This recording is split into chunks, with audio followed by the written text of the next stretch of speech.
मेरी तरफ से नाजरीन यस्सुल मसीह के बुजुर्ग और जलाली नाम में सलाम। आइए हम अपनी रहनुमाई के लिए खुदावंद के पाक कलाम में से चंद आयात तिलावत करेंगे। सबसे पहले मुकद्दस मरकस रसूल की अंजील उसका 8वां बाब और 11वीं आयत से तिलावत करेंगे। यहाँ पर इस तरफ से लिखा है, मुकद्दस मरकस रसूल की अंजील उसका 8वां बाब और उसकी 11वीं आयत इस तरह से है। फिर फरीसी निकलकर उससे बहस करने लगे और उसे आजमाने के लिए उससे कोई आसमानी निशान तलब किया।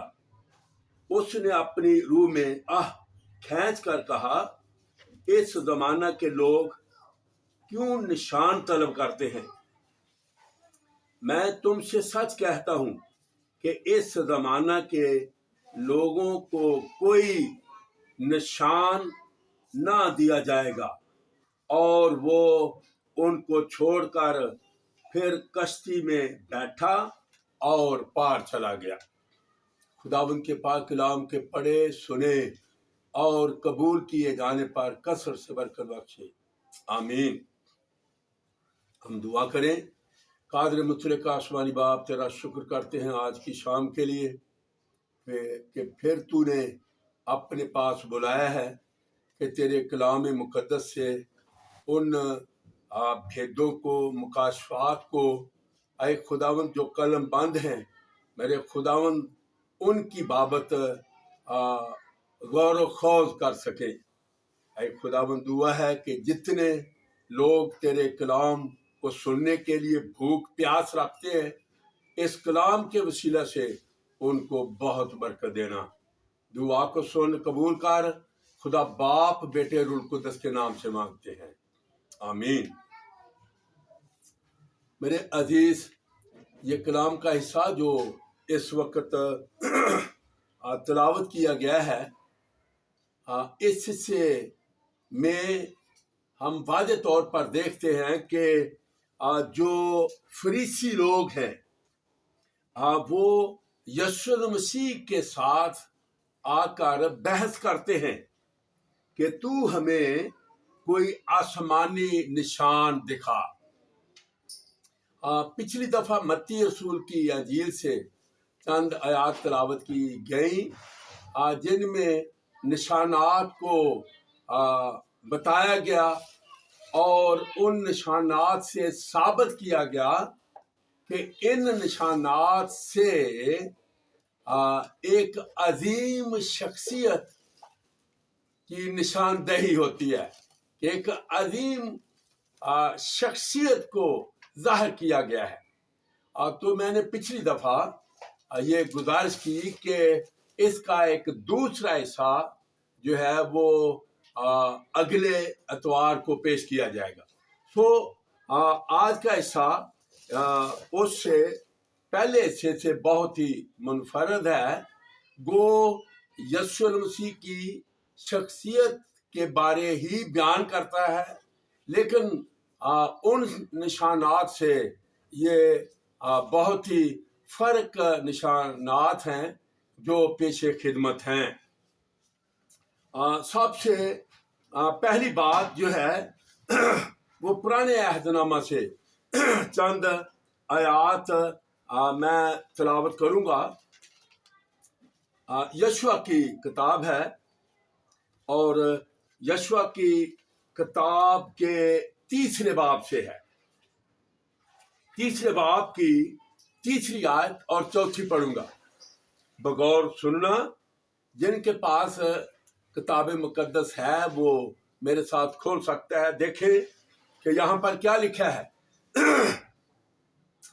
और उन्होंने लोगों को हुक्म दिया कि जब तुम खुदावंद अपने खुदा के अहद के संदूक को देखो और कहन और लावी उसे उठाए हुए उठाए हुए हों तो तुम अपनी जगह से उठकर उसके पीछे पीछे चलना, लेकिन तुम्हारे और उसके दरमियान पैमाइश करके करीब 2000 हाथ का फासला रहे।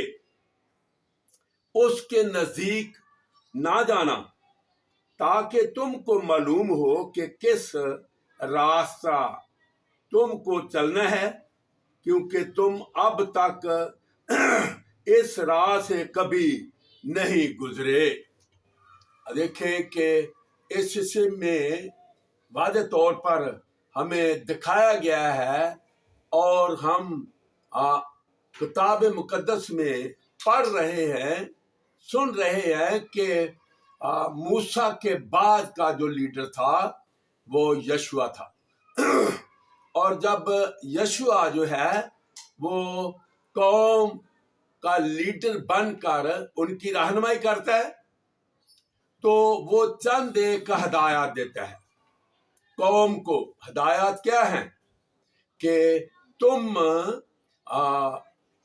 उस अहद के संदूक के पीछे चलना, लेकिन बताया गया है कि कितना फासला रहे अहद के संदूक से पब्लिक का, कौम का दरमियानी फासला जो है वो कितना होगा। यहाँ पर वाज़ेह तौर पर बताया गया है कि 2000 हाथ अहद के संदूक से 2000 हाथ पीछे रहे। अब 2000 हाथ जो है वो कितने गज का फासला बताते हैं।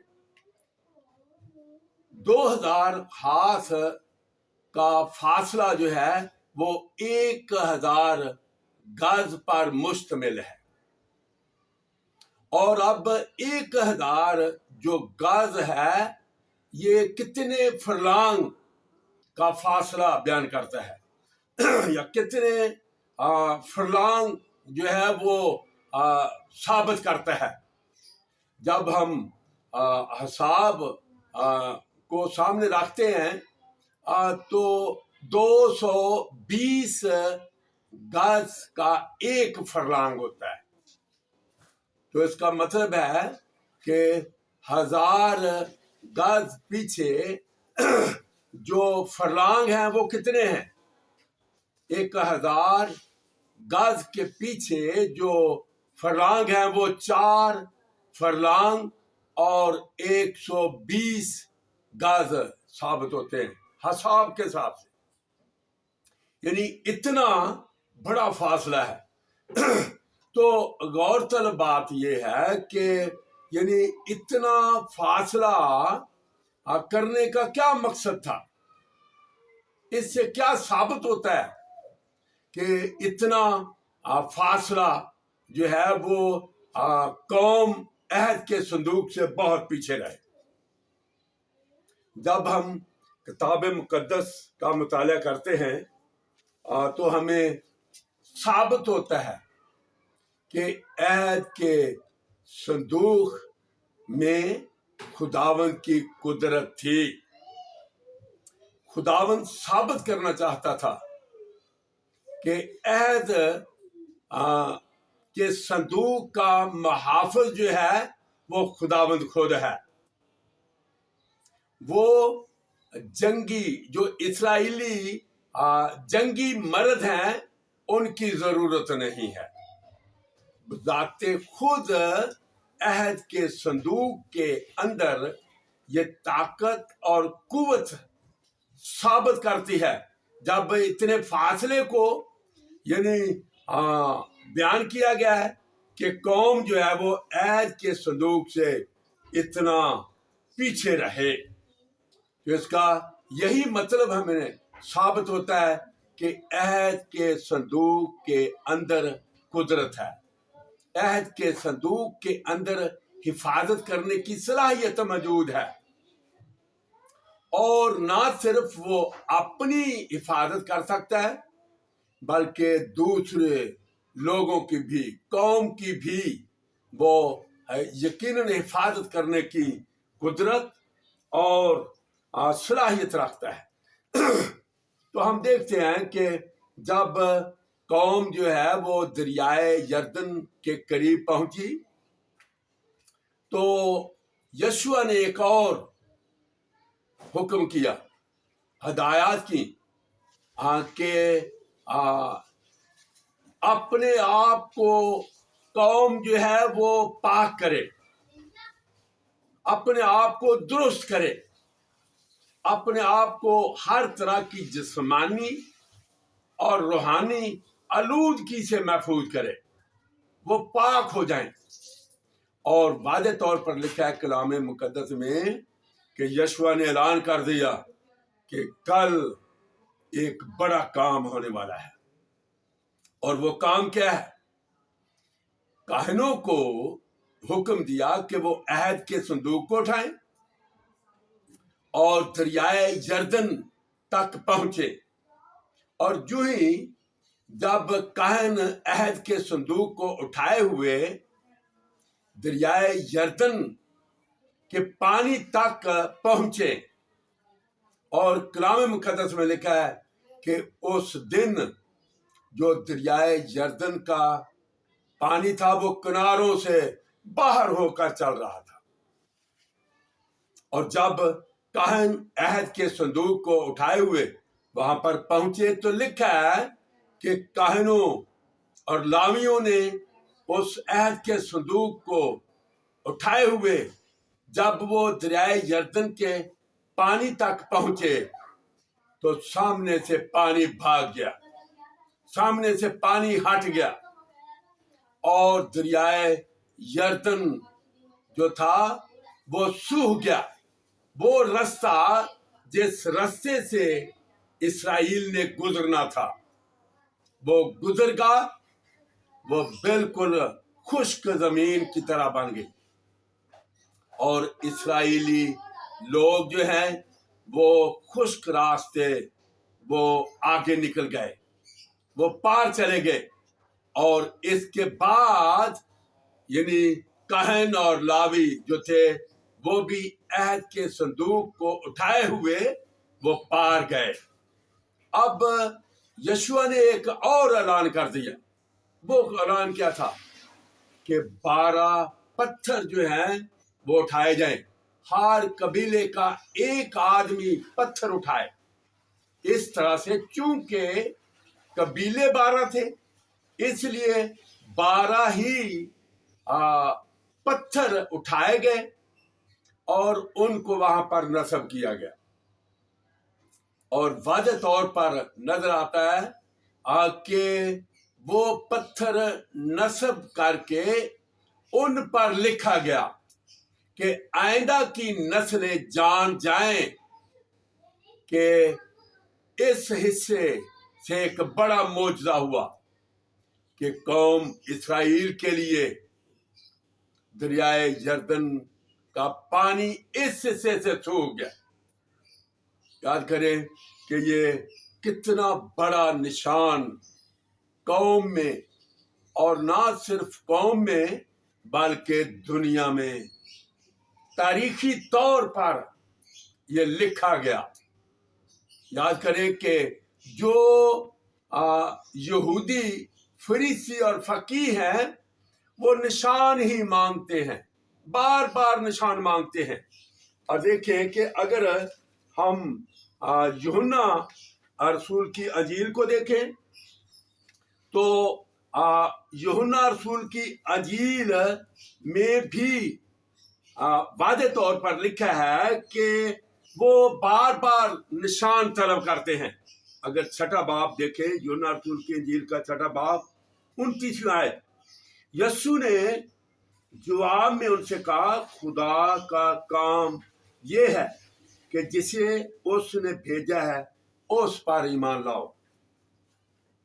बस उन्होंने उससे कहा, फिर तू कौन सा निशान दिखाता है ताकि हम देख कर यकीन करें? तू कौन सा काम करता है, वो बार बार वो निशान तलब करते हैं। कितने यानी अफसोस की बात है कि ये लोग जो हैं वो देखते हुए भी निशानात को देखते हैं और देखते हुए भी वो समझते नहीं कि अहद के संदूक में कितनी बड़ी कुदरत दिखाई गई और उनकी आंखों के सामने साबित कर दिया गया कि जो यरदन का पानी था वो सामने से सूख गया।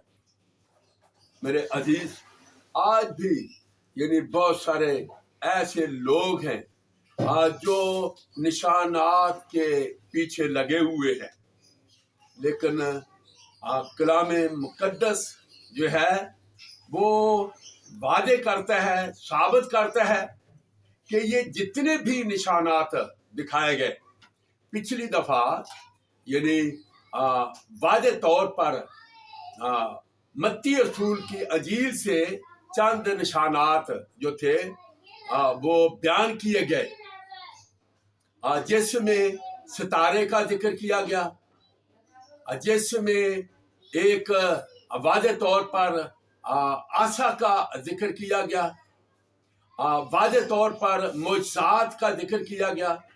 ये जितने भी मोजज़ात दिखाए गए वो क्या यीशु मसीह की शख्सियत को बयान नहीं कर रहे थे?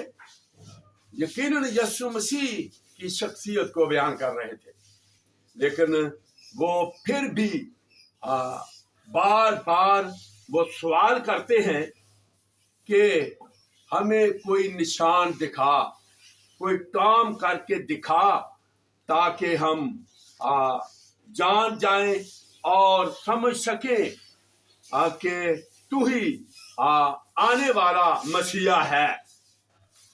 अब हम दानियल नबी के सहीफे से एक और निशान की तरफ आने वाले हैं जो दूसरे बाब में है।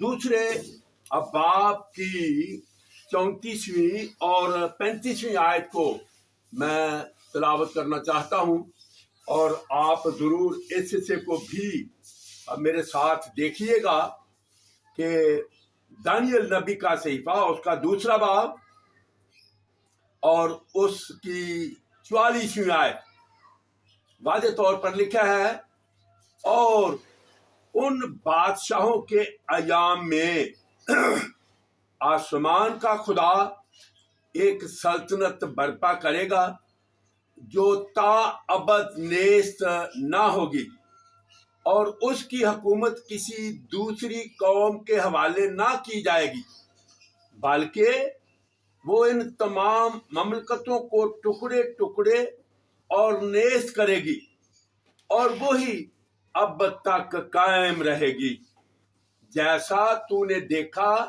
कि वो पत्थर हाथ लगाए बगैर ही पहाड़ से काटा गया और उसने लोहे और तांबे और मट्टी और चांदी और सोने को टुकड़े टुकड़े किया। खुदा ताला ने बादशाह को वो कुछ दिखाया जो आगे को होने वाला है, और ये ख्वाब यकीनी है और इसकी ताबीर यकीनी है। इस हिस्से में ये एक बड़ी हिस्ट्री है, तारीखी बातें हैं, लेकिन मुख्तसर तौर पर ये कहूँगा कि नबूकदनेस्सर बादशाह को एक ख्वाब आया, और जब वो ख्वाब आया तो वादे तौर पर लिखा है कि उस ख्वाब से वो बहुत घबरा गया। उस ख्वाब से उसकी घबराहट ने उसको मजबूर कर दिया कि इस ख्वाब की ताबीर जो है वो जरूरी है, क्योंकि वो ख्वाब भूल चुका था। उसने क्या किया, उसने अपने मुल्क में नजूमियों को, जादूगरों को, फालगीरों को बुलाया, और वादे तौर पर लिखा है कि जब उनको बुलाया गया तो वो नाकाम हो गए, वो कुछ बता ना सके। और जब वो नाकाम हो गए तो नबूकदनेस्सर बादशाह बड़े कहर में था, और उसने ऐलान कर दिया, उसने कहा कि जितने मुल्क में ये फालगीर हैं, जादूगर हैं, नजूमी हैं, सबको कत्ल किया जाए। जब ये खबर दानियल तक पहुंची तो उसने बड़े अफसोस के साथ रंजीदा होते हुए अय्यूब को बुलाया और उससे पूछा कि ये क्या मामला है। उसने बताया कि चूंकि बादशाह को एक ख्वाब आया, वो भूल गया, नजूमियों को, फालगीरों को, जादूगरों को बुलाया कि वो ख्वाब भी बताएं, उसकी ताबीर भी करें, लेकिन वो कुछ बता नहीं सके। तो दानियल ने कहा कि मुझे बादशाह के सामने ले जा। तब दानियल को मौका मिला और उसने बादशाह से कहा कि मुझे थोड़ा वक्त दिया जाए, मैं जरूर तेरी ख्वाब भी बताऊंगा और उसकी ताबीर भी करूंगा। उसे वक्त दिया गया। तब उसने खुदावंद के हजूर जाकर अपने साथियों के साथ सदरक मिशक अब्दनजू को भी साथ बुलाया और वो मिलकर दुआ करते रहे। और दुआ में खुदा ने ये भेद खोल दिया। और सारा भेद क्या था कि उसने एक मूरत देखी थी जिसके मुख्तलिफ हिस्से थे, वो मुख्तलिफ कीमती चीजों से बनाए गए कि सोना, चांदी, लोहा, तांबा, इससे मूर्त बनाई गई। लेकिन जो असल हिस्सा है वो आखिर पे दिखाया गया। वादे तौर पर यहाँ पर लिखा है कि दानियल पर ये भेद खोल दिया गया कि एक पहाड़ है और उस पहाड़ से एक पत्थर बगैर हाथ लगाए काटा गया और उस पत्थर ने उस मूर्त पर अटैक किया। कलाम मुकद्दस में लिखा है कि उसके पांव पर उसने अपनी टक्कर लगाई, वो उसके पांव, उस मूर्त के पांव पर टकरा गया और वो मूर्त गिर पड़ी और टुकड़े टुकड़े हो गई, वो चकनाचूर हो गई।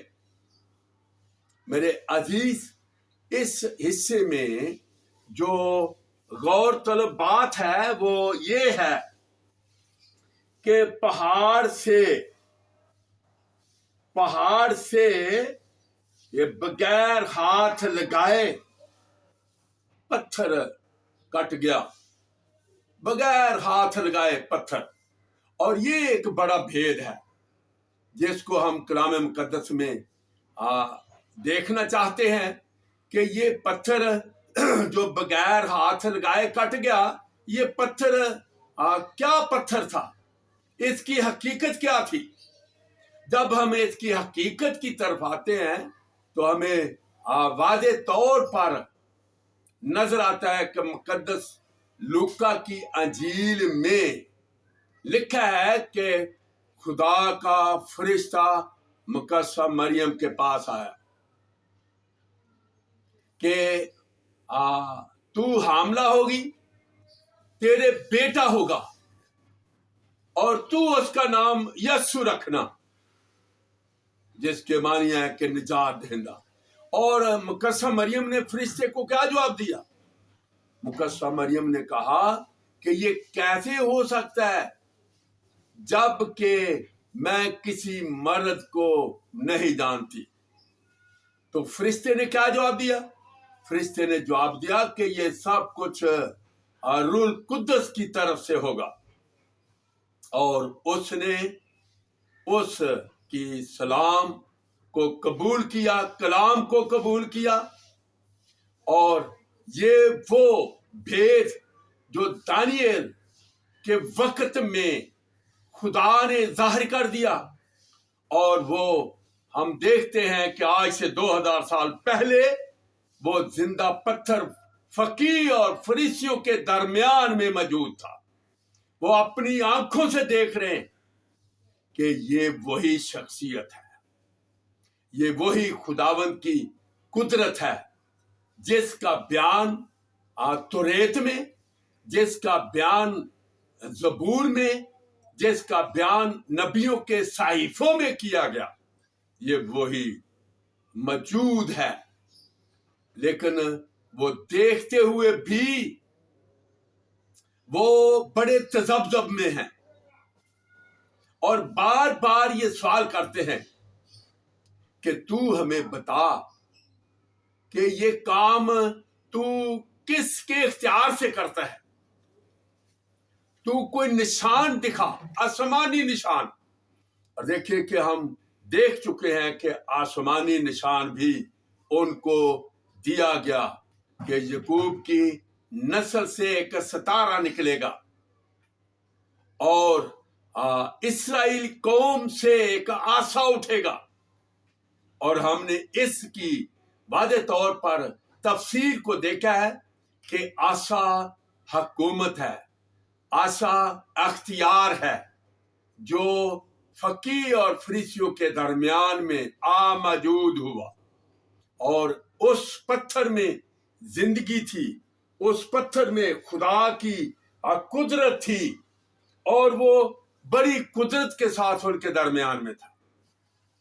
ایک اور حصہ بہت ہی غور طلب ہے کہ وہ چھوٹا پتھر جو ہے وہ آہستہ آہستہ پہاڑ بن گیا۔ کیا بات، جے مسیح کی، کہ وہ چھوٹے پتھر نے کیا کام کیا کہ اس مورت کو گرایا، اور پھر چھوٹا پتھر جو ہے وہ ایک پہاڑ بن گیا۔ وہ چھوٹا پتھر جو ایک بڑا پہاڑ بن گیا، اس سے کیا مراد ہے؟ یہ بہت بھید کی بات ہے کہ یہ چھوٹا پتھر جو ہے پہاڑ بن گیا۔ یہ کیا ہے؟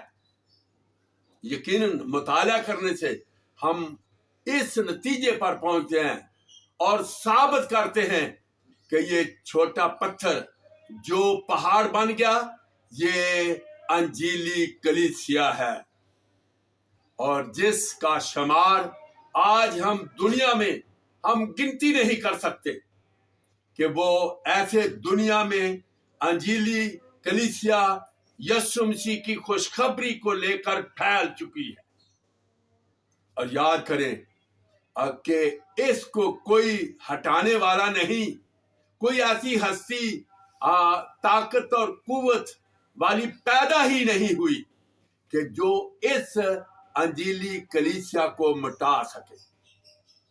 ہمارے سامنے اعمال کی کتاب ہے، اس میں گملیل کی گواہی ہے، چھوٹی سی گواہی دوں گا کہ جب رسولوں نے اپنا کام شروع کیا تو ان کو جو بشارتی خدمت کرتے تھے قید خانہ میں لے گئے، وہ قید خانہ سے آزاد ہو گئے، فرشتے نے ان کو آزاد کر دیا۔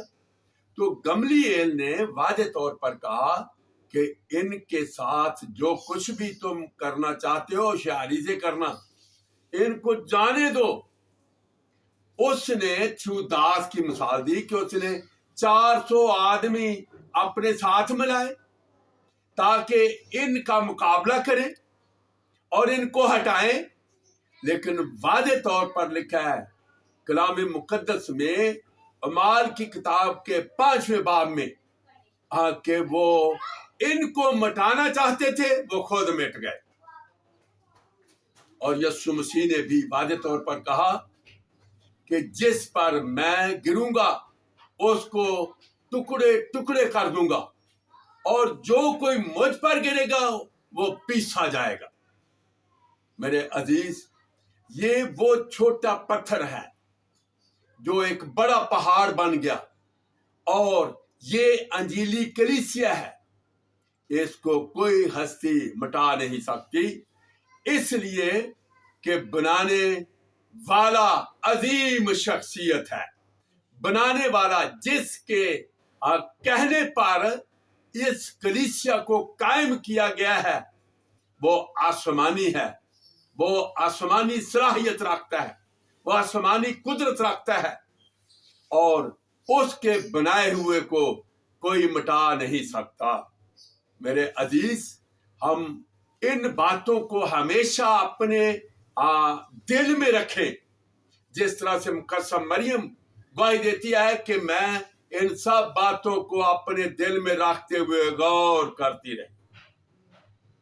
مجھے اور آپ کو بھی ان سب باتوں پر غور کرنے کی بہت ہی اہم ضرورت ہے کہ ہم ان باتوں پر ضرور غور کرتے رہیں کہ آج سے 2000 سال پہلے یہ کام شروع ہوا اور آج تک یہ جاری ہے، اور یہ کام جلالی کام ہے۔ یسوع مسیح نے کہا کہ میرا باپ اب تک کام کرتا ہے اور میں بھی کام کرتا ہوں۔ آج بھی روح القدس کے وسیلہ سے یہ کام جاری اور ساری ہے، اور ایک آفس نہیں ہے کہ کلام روشنی کا ایک آفس ہے جہاں سے یہ روشنی نکل رہی ہے۔ بے شمار ایسے آفس شروع ہو چکے ہیں، ادارے کام کر رہے ہیں، اور یہ کام جو جاری ہے اس کو کوئی مٹا نہیں سکتا۔ تو اس لیے میرے عزیز، ہم اس پتھر کو دانیل کے صحیفے میں دیکھ چکے ہیں کہ اس پتھر کی حقیقت کیا تھی۔ اس پتھر کی حقیقت اور قدرت اور صلاحیت سب کچھ آسمانی تھا۔ تو اس لیے ہمیں بھی اس ہی کو جاننا اہم اور ضروری ہے، تاکہ اس کے وسیلہ سے ہم قائم رہ سکیں، اس کے وسیلہ سے ہم زندہ رہیں، اس کے وسیلہ سے ہم اس کی بادشاہی کا ایک حصہ بن سکیں۔ خدا آپ سب کو برکت دے، آمین۔